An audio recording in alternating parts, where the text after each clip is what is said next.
होर्डिंगवरून राजकारण तापले. ठाण्यात अनधिकृत बांधकामांप्रमाणेच अनधिकृत आणि धोकादायक होर्डिंगचं पेव फुटलं असून निवडणूक काळातही ठाणे महानगरपालिकेने सर्वच होर्डिंगचं सर्वेक्षण करून केवळ ऑडिट नाही तर कुठलाही मुलाहिजा न बाळगता प्रत्यक्ष कारवाई करावी अशी मागणी आमदार संजय केळकर यांनी केली आहे. विशेष म्हणजे शहरातील 90पेक्षा अधिक होर्डिंग दिलेल्या परवानगीपेक्षा जास्त आकारमानाचे असल्याचा आरोप केळकर यांनी केलाय. घाटकोपर येथे अवाढव्य होर्डिंग कोसळून 14 जणांचा मृत्यू झाल्याची दुर्घटना घडली. या पार्श्वभूमीवरती आमदार संजय केळकर यांनी दुःख व्यक्त करतानाच ठाण्यातील अनधिकृत बांधकामे, अनधिकृत होर्डिंग आणि त्यांना पाठीशी घालणाऱ्या अधिकाऱ्यांबाबत संताप व्यक्त केला आहे. याबाबत पत्रकारांशी बोलताना आमदार संजय केळकर म्हणाले, ठाण्यात अनधिकृत बांधकामांप्रमाणेच धोकादायक होर्डिंगचा प्रश्न गंभीर झाला आहे. मुख्यमंत्र्यांनी अशा होर्डिंगचे सर्वेक्षण करून धोकादायक आणि अनधिकृत होर्डिंग्स तातडीने हटवून संबंधितांवरती कारवाई करण्याचे आदेश दिले आहेत. ठाणे महानगरपालिकेने देखील यावर मागे राहू नये. निवडणूक असली तरी प्रशासनाने शहरात सर्वेक्षण करून धोकादायक आणि अनधिकृत होर्डिंगवरती कारवाई करावी अशी मागणी आमदार संजय केळकर यांनी केली आहे. मुंबईमध्ये अनधिकृत होल्डिंगच्यामुळे जे मृत्युमुखी पडले ही निष्पाप लोक होती आणि त्याबद्दल मी अत्यंत तीव्र असं दुःख व्यक्त करतो, वेदना व्यक्त करतो. खरं म्हणजे त्या ठिकाणची सिस्टीम जी आहे ती त्या वेळेला जर जागी झाली असती तर हे मृत्यू झाले नसते. अर्थात चौकशी अंती योग्य तो निर्णय त्या ठिकाणी निश्चितपणे होईल.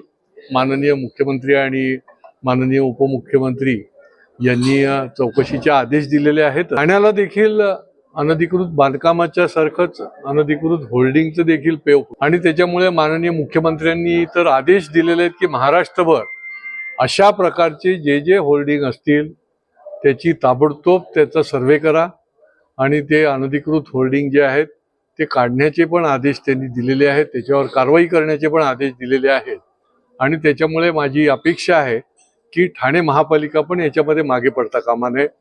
ताबडतोब निवडणुकीचा काळ असला तरी अशा प्रकारचे गंभीर अपघात होतात. पावसाळा तोंडावर आहे आणि त्याच्यामुळे केवळ ऑडिट नाही तर प्रत्यक्ष कारवाई जी आहे ती अशा प्रकारच्या अनधिकृत होल्डिंगच्या बाबतीत केली गेली पाहिजे. फुकाचे जीव या ठिकाणी मृत्युमुखी पडतात.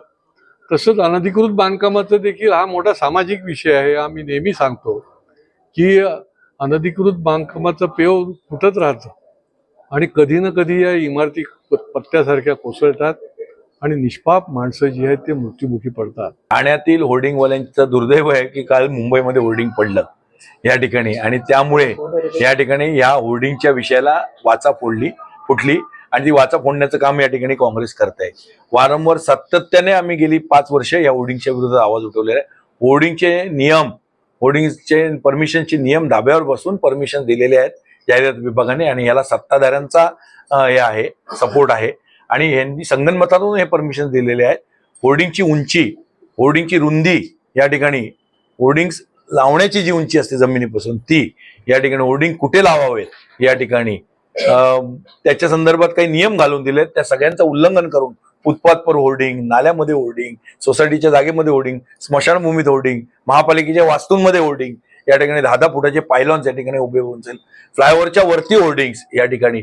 अशा प्रकारे ह्या होर्डिंग्समुळे नुसतं रस्त्यावरच्या लोकांचे जीव धोक्यात नाहीत तर वाहनांनी जाणारे जे ड्रायव्हर्स असतात, वाहन चालवणारे जे ड्रायव्हर असतात त्यांचं लक्ष विचलित झाल्यामुळे या ठिकाणी तिथेही ऍक्सिडेंट होऊ शकतात आणि जीवित आणि मोठ्यापणे एखाद्या मोठ्या रेक्टरचा जर भूकंप किंवा मोठ्या ह्याने जर हे आला, जर वारा आला, सोसायटी किंवा वादळ झालं, सगळे होर्डिंग्स भुईसा पडवतील आणि शेकडो लोक, लाखो लोक उद्या मरतील याच्यात.